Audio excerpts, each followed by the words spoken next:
అనను. నేను అందరిలాంటి ఆడదాని కాదు, నీలాంబరిని. ఈ పగ 18-20 ఏళ్లే కాదు, నా ఆయుష్ మొత్తం కూడా కాదు.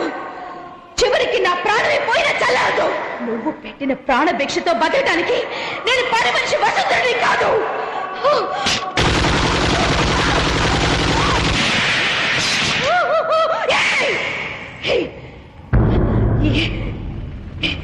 ఈ జన్మలో నువ్వు గెలిచావు. వచ్చే జన్మంటూ ఉంటే ఆ జన్మలోనైనా నిన్ను పగ సాధించుకుంటా వదిలిపెట్టదు.